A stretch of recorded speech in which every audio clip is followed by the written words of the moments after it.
অন্তর্বর্তীকালীন সরকারের সংস্কার পরিকল্পনার বড় অংশ জুড়ে জায়গা পেয়েছে নির্বাচন ব্যবস্থা। প্রথম ধাপেই বদিউল আলম মজুমদারের নেতৃত্বে গঠন করা হয় নির্বাচন ব্যবস্থা সংস্কার কমিশন। কমিশনের প্রস্তাবনা এবং মাসখানেক ধরে দফায় দফায় পর্যালোচনা শেষে গণপ্রতিনিধিত্ব আদেশ আরপিও সংশোধনের প্রস্তাব চূড়ান্ত করেছে নির্বাচন আয়োজনকারী সাংবিধানিক সংস্থা নির্বাচন কমিশন।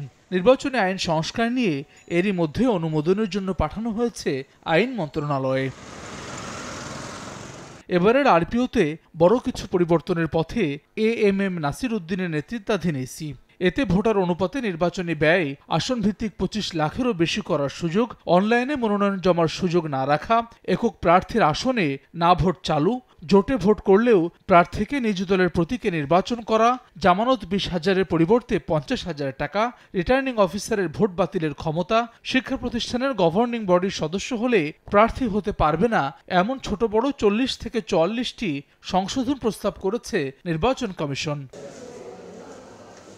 শিক্ষা প্রতিষ্ঠানের ম্যানেজিং কমিটিতে থাকাকে নির্বাচনে অযোগ্যতা বিবেচনা ছাড়া প্রস্তাবের বেশিরভাগে একমত জাতীয় নাগরিক পার্টি এনসিপির সদস্য সচিব আখতার হোসেন। শুধু আইন প্রণয়ন নয়, বরং তা বাস্তবায়নে ইসির সক্ষমতাকে গুরুত্ব দিতে চান তিনি।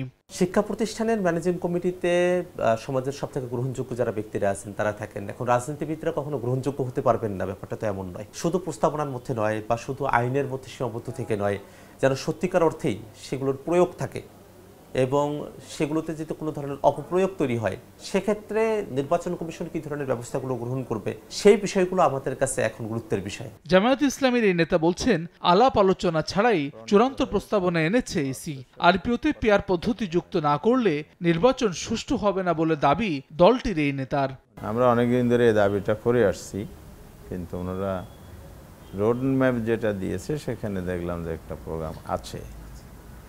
তো আলাপ আলোচনা না করে যদি ওনারা এই সংসদগুলো আনে তাহলে এখানে পরিপূর্ণতা সমস্যা থেকে যায়। আর পিআর পদ্ধতিটা যেন আনে, পিআর পদ্ধতি ছাড়া নির্বাচন হলে নির্বাচন সুষ্ঠু হবে না। সুষ্ঠু নির্বাচনের জন্য প্রস্তাবিত আরপিওকে গ্রহণযোগ্য বলছেন বিএনপির এই নেতা। তবে জোটবদ্ধ দলের শরিকদের প্রতীক ব্যবহার বন্ধ এবং শিক্ষা প্রতিষ্ঠানের ম্যানেজিং কমিটির সদস্যদের নির্বাচনে অযোগ্য হিসেবে বিবেচনা করার সমালোচনা করলেন স্থায়ী কমিটির এই সদস্য।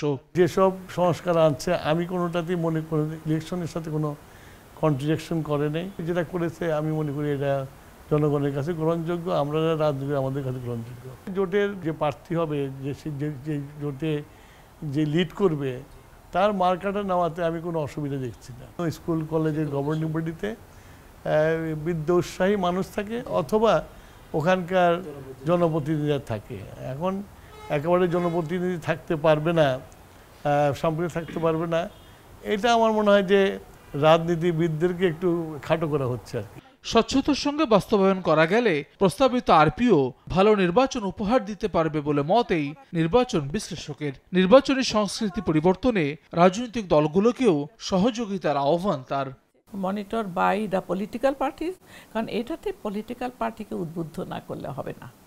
পলিটিক্যাল পার্টিকে শুধু ধনী লোকদের নির্বাচন ক্যান্ডিডেট না করে নমিনেশন না দিয়ে যোগ্যকে বাছাই করে যদি তারা নিজেরাই দেয় তাহলে কিন্তু অর্থের প্রয়োগটা অনেকটা কমে আসবে। বিধিমালা যেগুলি ওনারা বলছেন, আমার নিজের পার্সোনালি আমি অনেকদিন থেকে ইলেকশন করছি, আই এম ভেরি হ্যাপি। প্রস্তাবিত আরপিও আইন মন্ত্রণালয়ে ভেটিং হলে সরকারের অনুমোদনের জন্য তা উত্থাপন করা হবে উপদেষ্টা পরিষদের সভায়। সেই ধাপ পেরিয়ে রাষ্ট্রপতি সংশোধনীর অধ্যাদেশ জারি করবে। হাসান ওয়ালি, সময় সংবাদ, ঢাকা।